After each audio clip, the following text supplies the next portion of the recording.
Thank you so much for joining us on the post show. Welcome into the studio at the Meta Apex. I'm Megan O'Leary alongside Alan Joban, Rashad Evans, and Dean Thomas. Alan, that main event, we weren't sure if it was going to last the full 25. We didn't even get a full round because Kevin Vallejos got it done immediately. I mean, it's unfortunate for Josh Emmett, but this is how it's supposed to go when you put two knockout artists in the cage together. Somebody's going to get knocked out, too. Both of these guys, known for the power, known for the right hand. It was the younger man tonight. Absolutely. That's realizing your potential in Vallejos. I mean, absolutely just saw through him, looked great all the way through, patient, strong, and he looks like a world beater. And you wondered if the moment would be too big for him. It was not too big for him. He actually looked like he was embracing the moment from beginning to end. He went out there, he did his thing, put hands on Josh Emmett, got the dub. He certainly did. We've got lots to talk about tonight, but the men who called the action at the Octagon have more to say. They love these fights so much. I'll send it over to Fitzy right now. Oh, thanks very much, Megan. Me and Dom are just catching up on, like, the top 10. Yeah, that's what I was doing. I was looking at the rankings. We are loaded up with matchups coming up. You got Yusuf Salal in the main event against Aljamain Sterling, just announced this week. Who else? Steve Garcia's fighting at the White House against Diego Lopez.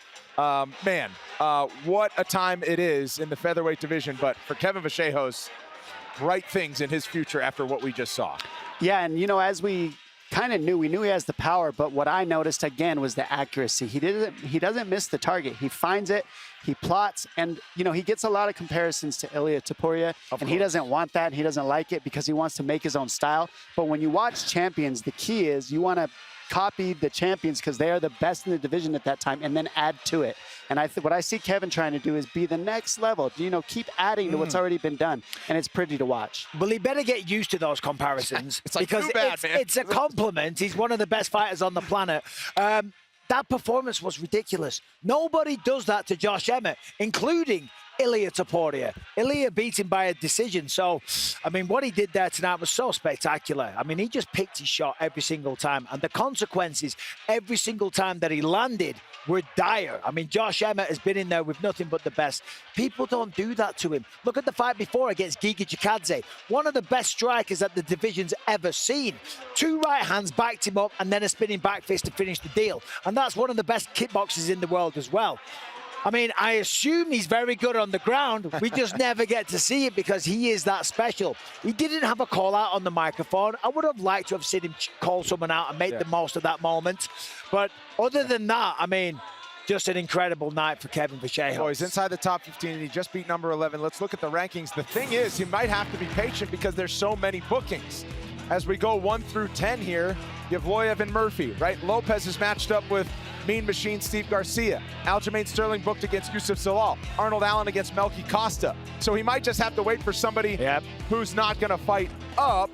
But my goodness, Sean Silva's up there. And that, Michael, you said on the walk, the one is as impressive as a performance as he's ever had on his record because he went the distance when he was just 21 years old on the Contender Series with Sean Silva. Exactly, when he was just 21 years old, going in there against Sean Silva, who's gone on to become an absolute superstar in the division and in the sport in general. He obviously went back to Argentina, scratched his head and was like, what am I doing wrong? And whatever he discovered, it's working because he looks incredible. I said it before, he fights or has the hands of a world-class professional boxer. And that's not hype. That's not an overstatement. The power, the accuracy, the head movement, and the reflexes, it is next level. Yeah, I just want to see Kevin fight Silva again. I want to see that rematch. And I would love to see the Zalal versus Aljamain Sterling.